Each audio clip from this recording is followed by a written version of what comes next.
O Gato Preto, por Edgar Allan Poe. Para a abstrusa, quanto singelíssima narrativa que vou escrever, não espero nem solicito crédito. Doido seria eu se eu esperasse, num caso em que meus próprios sentidos repudiam a sua própria evidência. Contudo, doido é que eu não estou, e tenho a certeza de que não estou sonhando, mas morro amanhã e quero hoje descarregar a minha consciência. O meu fito imediato é colocar diante do mundo, singelamente, sucintamente e sem comentários, uma série de meros episódios domésticos. Nas suas consequências, estes episódios aterrorizam-me, torturam-me, aniquilaram-me. Não tentarei, porém, expô-los. A mim apenas um certo horror infundiram. A muitos parecerão menos terríveis do que barocos. Mais tarde, talvez apareça alguma inteligência que reduza o meu fantasma às humildes proporções de uma banalidade. Alguma inteligência mais calma, mais lógica e muito menos excitável do que a minha, que nas circunstâncias que eu, horrorizado, pormenorizo, nada mais verá do que uma sucessão ordinária de naturalíssimas causas e efeitos. Desde a minha infância que eu era apreciado pela docilidade e lhaneza da minha índole. Tão bom era o meu coração, que até muitas vezes os meus companheiros faziam de mim o seu joguete.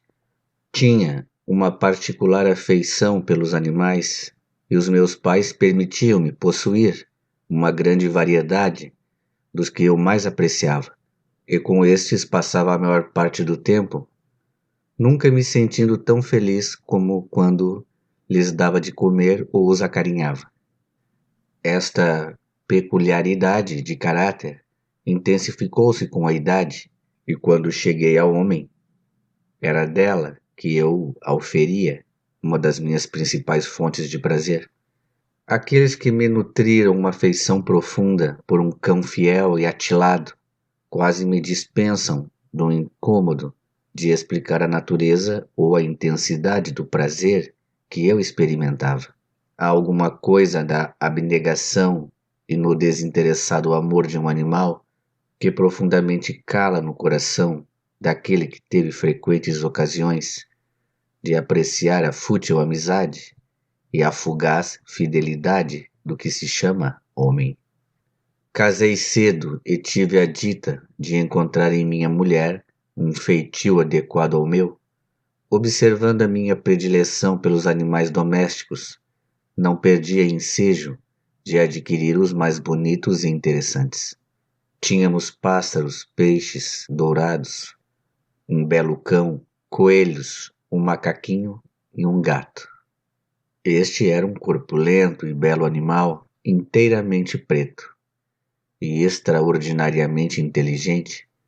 Falando da sua inteligência, minha mulher, que no íntimo tinha o seu quê de supersticiosa, aludia frequentemente à antiga crença popular, que considerava todos os gatos pretos como bruxas disfarçadas. Não quero dizer que ela afirmasse isto a sério, mas, se menciono o fato, é pela única razão de que vem precisamente a propósito o recordá-lo. Plutão, assim se chamava o gato, era o meu companheiro predileto. Só eu é que lhe dava de comer, e ele acompanhava-me sempre por todas as dependências da casa. Era até com grande dificuldade que eu podia impedir de me seguir na rua.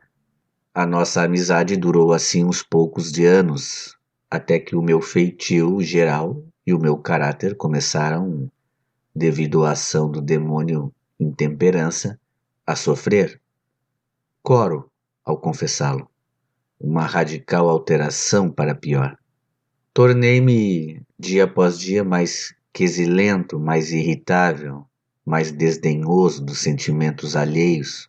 Permitia-me até usar de palavras desabridas para com a minha mulher. Por fim, até cheguei à violência corporal. Os animais meus prediletos tiveram também, é claro, de sentir a mudança do meu temperamento. Não só os desprezei, mas até os maltratei. O Plutão, porém, ainda eu me coibia de o maltratar, mas nos coelhos, no macaco ou mesmo no cão, nenhum escrúpulo tinha em bater. Quando por acaso, ou pela sua afeição por mim, se me atravessavam no caminho. Mas a minha doença ia se agravando, pois que doença há comparável ao álcool? Até que, por fim, o próprio Plutão, que com os anos estava já um tanto rabugento, o próprio Plutão começou a sentir os efeitos do meu mau gênio. Uma noite, recolhendo a casa muito intoxicado pelo álcool, pareceu-me que o gato evitava minha presença. Agarrei-o, mas, no susto que lhe causou a minha violência, mordeu-me levemente a mão. Apoderou-se de mim, num relance, uma fúria demoníaca. Nem eu mesmo me conhecia já. A minha alma parecia ter já abandonado o meu corpo, e uma maldade ultra-demoníaca, alimentada a álcool, impregnava cada fibra do meu ser. Tirei do bolso do colete um canivete, abri-o, agarrei o pobre bicho pela garganta e resolutamente cortei-lhe um olho, arranquei-lhe da órbita. Coro, ardo, tremo ao descrever a abominável atrocidade. Quando de manhã recobrei a razão, depois de o sono haver dissipado os fumos da orgia noturna, experimentei um sentimento, meio de horror, meio de remorso, pelo crime que perpetrara, mas era, na melhor das hipóteses, um sentimento frouxo e equívoco. E a alma mantinha-se indiferente. Atasquei-me de novo nos excessos, e não tardei a afogar em vinho toda a lembrança do ocorrido.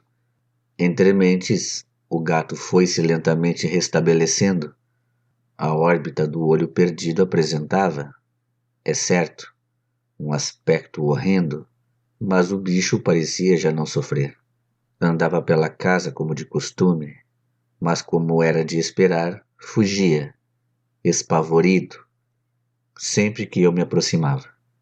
Restava-me ainda tanto do meu velho coração, que a princípio me magoava esta evidente aversão da parte de um ser que outrora tão meu afeiçoado se mostrara.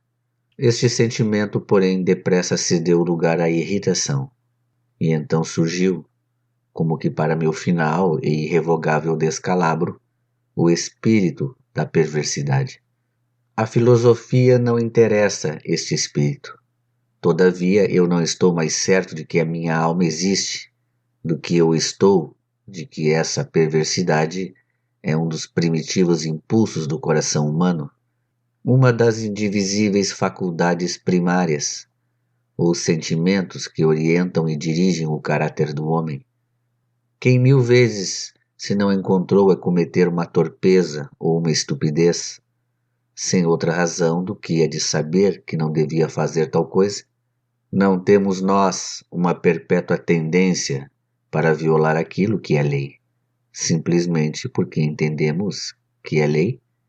Foi este espírito de perversidade, como ia dizendo, que veio apressar a minha derrocada final? Foi esta insondável ansiedade da alma de se molestar a si própria, de violentar a sua própria natureza, de fazer mal somente pelo prazer de fazer mal, que me instigou a prosseguir e finalmente a consumar a série de maldades que eu vinha infligindo ao inofensivo animal? Uma manhã, a sangue frio, enfiei-lhe o pescoço num laço e enforquei-o no galho de uma árvore. Enforquei-o com as lágrimas a correrem-me dos olhos e com o mais acerbo remorso no coração. Enforquei-o porque sabia que ele fora meu amigo e porque sentia que ele nenhum motivo me dera para o maltratar. Enforquei-o porque sabia que, fazendo, cometia um pecado mortal que arriscaria tanto a minha alma como se eu a colocara se tal fosse possível, para além do alcance da infinita mercê do misericordiosíssimo e terribilíssimo Deus. Na noite do dia em que perpetrei esta cruel façanha, fui acordado do sono pelo grito de fogo. Estavam em chamas os cortinados da minha cama. Toda a casa estava a arder. Foi com grande dificuldade que eu, minha mulher e uma criada nos conseguimos salvar. Foi completa a destruição. Perdi todos os meus haveres e abandonei-me daí em diante ao desespero. Conservo-me superior à fraqueza de procurar estabelecer uma sequência de causa e efeito entre o desastre e a atrocidade, mas estou pormenorizando uma cadeia de fatos e não quero que fique um só elo imperfeito. No dia imediato ao incêndio, visitei as ruínas. Das paredes, só uma ficara de pé. Era uma parede interior, não muito espessa, que ficava a meio da casa, e a qual estava encostada à cabeceira da minha cama. A cal resistira aí, numa grande extensão, à ação do fogo, o que eu atribuí ao fato de a parede haver sido caiada recentemente. Em roda desta parede aglomerava-se uma densa multidão, e muitas pessoas pareciam estar examinando um certo pedaço dela com minuciosa e ávida atenção. As palavras estranho, singular e outras expressões similares excitaram grandemente a minha curiosidade. Aproximei-me e vi, como que gravado em baixo relevo sobre a superfície branca da parede, a figura de um gigantesco gato. O desenho era de uma perfeição deveras maravilhosa. Em volta do pescoço do animal estava atada uma corda. Quando dei com os olhos nesta aparição, atingi o auge do pasmo e do terror, mas, por fim, veio a reflexão em meu auxílio. O gato, lembrei-me, fora enforcado num jardim adjacente à casa. Ao ser dado o alarme de fogo, este jardim fora imediatamente invadido pela multidão, e uma pessoa qualquer, de certo, cortara da árvore o animal e atirara-o por uma janela aberta para dentro do meu quarto. Provavelmente isto fora feito com o fim de me acordar. As paredes, desmoronando-se, comprimiram a vítima da minha crueldade contra a cal recente. As chamas e o amoníaco do cadáver completaram a imagem que tanto espanto suscitava. Embora a minha inteligência eu apresentasse estas razões, que, aliás, não satisfaziam cabalmente a minha consciência, o fato é que o portentoso caso não deixou de impressionar profundamente a minha imaginação. Durante meses não pude ver-me livre do fantasma do gato, e durante este período voltou-me ao espírito um semi-sentimento que me apareceu, mas não era remorso. Cheguei a lastimar a perda do animal e a procurar em roda de mim, por entre os torpes lugares que eu agora costumava frequentar, outro bicho da mesma espécie, e um tanto ou quanto parecido com ele, para suprir a sua falta. Uma noite, estando eu sentado meio amodorrado num antro ultra infame, foi a minha atenção de chofre atraída para um objeto preto, pousado em cima de uma das imensas pipas de aguardente ou de rum que constituíam o principal mobiliário da casa.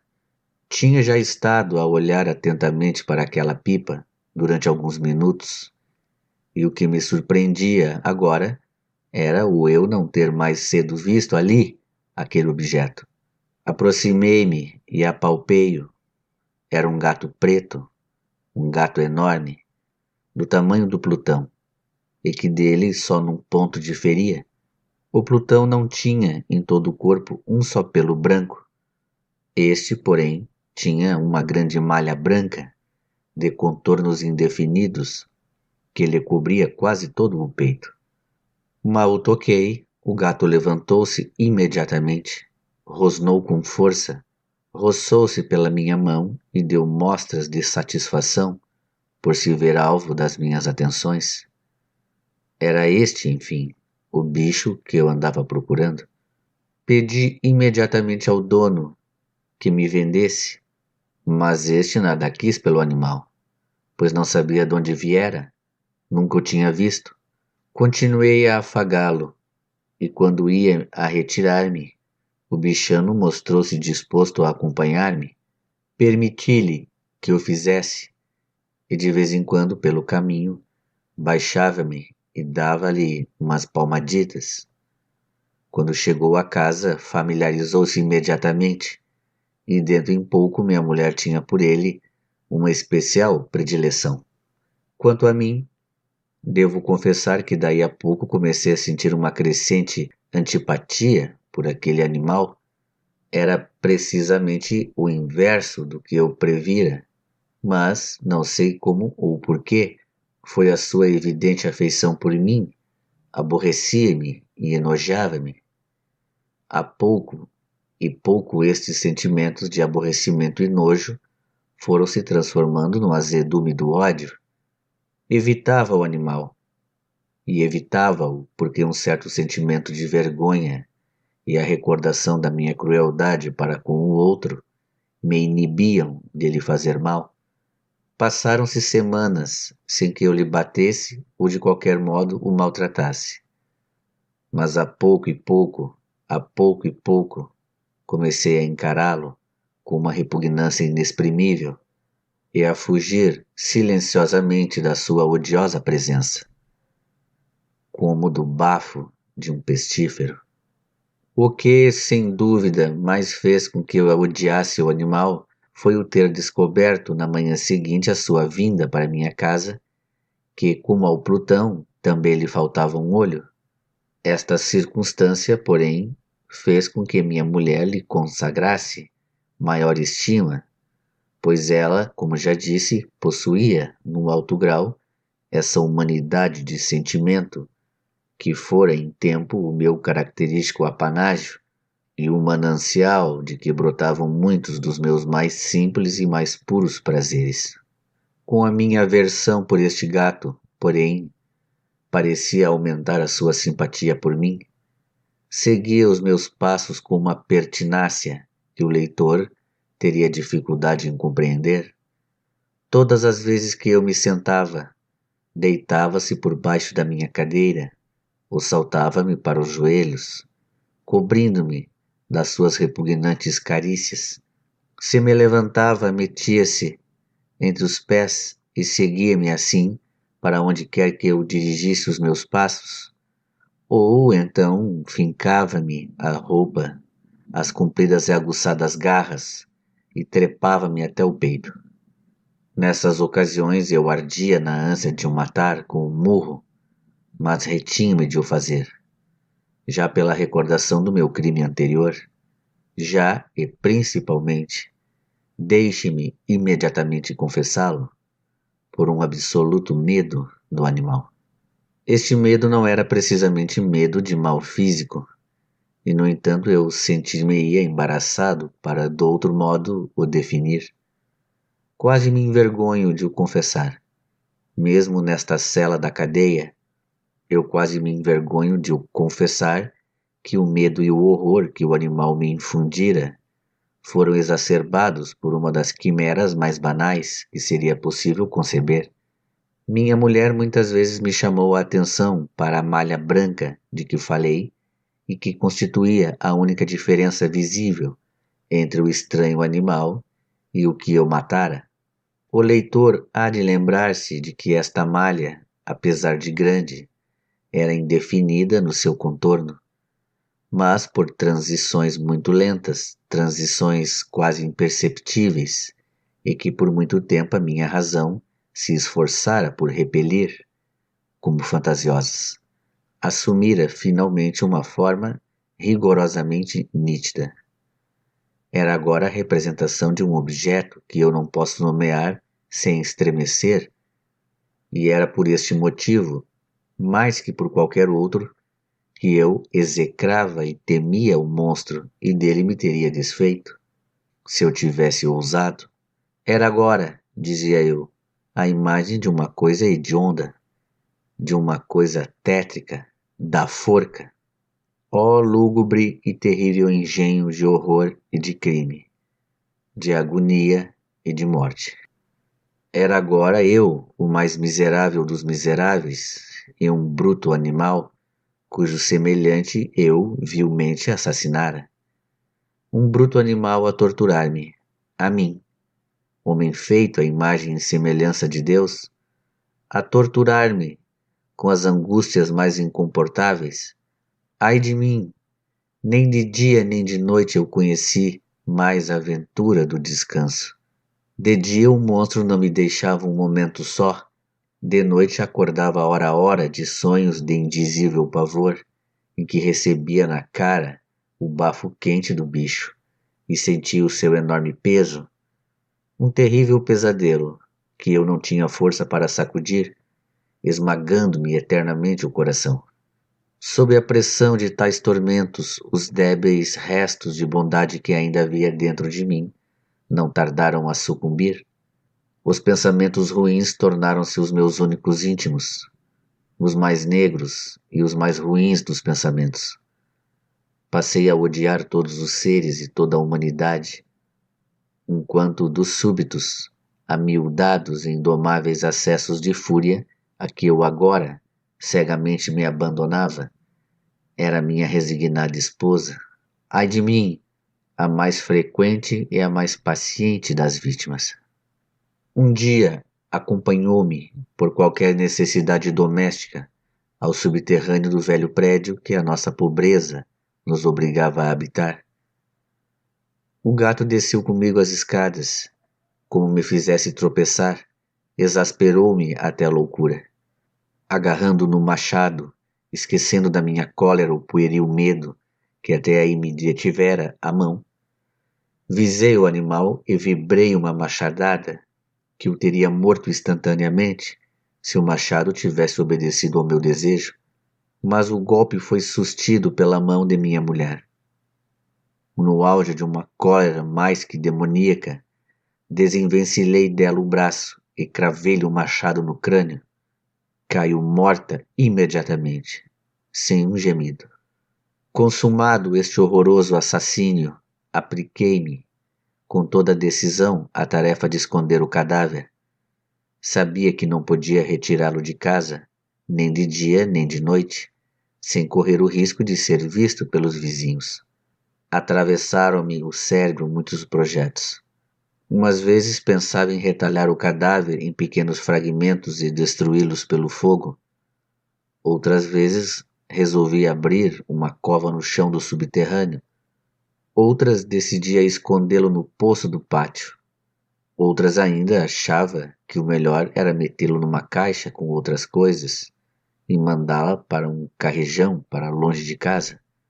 Finalmente decidi-me pela solução que se afigurou a melhor de todas: emparedar o cadáver, como se conta que faziam os monges da Idade Média às suas vítimas. Para isto era magnífico o subterrâneo. As suas paredes eram de tijolos e haviam sido pouco antes revestidas de cal grosseira, que a umidade da atmosfera não deixara endurecer. Além disso, numa das paredes havia um falso restos antigos de uma chaminé ou de um fogão, que fora depois revestido de maneira a ficar igual ao resto do compartimento. Certifiquei-me de que podia prontamente deslocar neste sítio os tijolos, esconder o cadáver e tapar a parede, de maneira a ninguém poder enxergar o mínimo vestígio suspeito. E não me enganei neste cálculo. Por meio de uma alavanca de ferro, facilmente removi os tijolos e, tendo cuidadosamente depositado o cadáver de encontro à parede interior, finquei-o nesta posição, enquanto, sem grande trabalho, pus de novo tudo tal qual anteriormente se encontrava. Com todas as precauções possíveis, arranjei cal e areia e apliquei sobre os tijolos uma camada que não poderia facilmente distinguir-se da velha. Terminada a minha tarefa, senti-me satisfeito. ao verificar que tudo estava nos devidos termos. A parede não apresentava o mais leve vestígio de haver sido bolida. Apanhei com o maior cuidado os detritos que caíram no chão. Olhei triunfalmente em roda de mim e exclamei: até que, enfim, não foi em vão o meu trabalho. O meu primeiro cuidado foi, depois, procurar o animal que fora a causa de tanta malvadez, pois resolvera, finalmente, matá-lo. Se tivesse podido apanhá-lo naquele momento, nenhuma dúvida poderia haver sobre a sua sorte, mas parecia que o astuto bicho, alarmado com a violência da minha fúria, evitava agora a minha presença. É impossível descrever ou imaginar a profunda, a abençoada sensação de alívio que na minha alma causou a ausência do detestado animal. Passou a noite toda sem aparecer, e assim, por uma noite, pelo menos, desde que trouxe para casa, eu dormi profunda e tranquilamente. Sim, dormi mesmo, como um assassínio, a pesar-me na alma.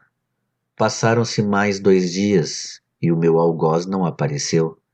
Respirei como um homem livre. O monstro, aterrado, fugira de casa para sempre. Nunca mais o veria. A minha felicidade era suprema. O meu negro, feito pouco, me inquietava. Haviam sido feitas umas investigações, mas a todas respondi com presteza. Tinha até feito uma busca, mas é claro que nada descobriram. Considerava assegurada a minha felicidade futura. No 4º dia depois do crime, entraram-me inesperadamente em casa uns policiais e procederam uma nova busca em toda a casa. Certo, porém, da impenetrabilidade do meu segredo, eu nenhuma espécie de receio sentia. Os policiais pediram-me que os acompanhasse na busca. Não deixaram recanto algum por explorar. Por fim, pela 3ª ou 4ª vez, desceram-me ao subterrâneo. Nenhum músculo me tremeu. O coração batia-me serenamente, como o bate o do inocente que dorme. Percorri o subterrâneo, de lés a lés. Cruzei os braços sobre o peito e pus-me a passar, tranquilamente, de um lado para outro. Os policiais mostravam-se absolutamente satisfeitos e dispunham-se a retirar-se. O júbilo do meu coração era forte demais para poder ser reprimido. Ardia na ânsia de dizer uma palavra só que fosse, uma palavra de triunfo que lhes duplicasse a certeza da minha inocência. Senhores, disse, finalmente, quando os policiais subiam as escadas, tenho muito prazer em ter destruído as suas suspeitas. Desejo-lhe saúde e um bocadinho mais de cortesia. A propósito, cavalheiros, isto é que é uma casa bem construída. No desvairado desejo de dizer alguma coisa, eu mal sabia o que dizia.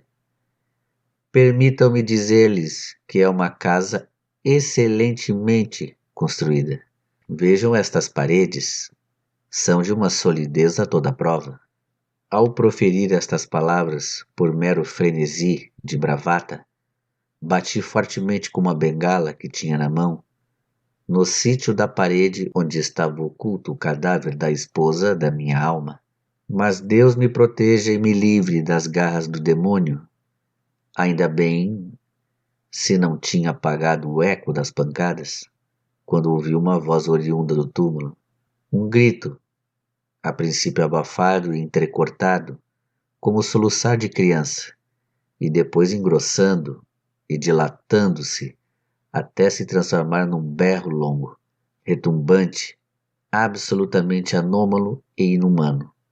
Um uivo, um grito ululante, misto de horror e de triunfo, como só no inferno poderia sair, simultaneamente das gargantas dos réprobos na sua agonia e dos demônios que exultam com o sofrimento das suas vítimas. Loucura seria falar dos meus sentimentos. Desmaiei e caí de encontro à parede. Por uns momentos os policiais quedaram-se imóveis nas escadas, no auge do terror e do assombro. Passados esses momentos em que a surpresa os paralisara, 12 braços vigorosos atiraram-se à cal da parede. Caiu logo, toda de uma vez.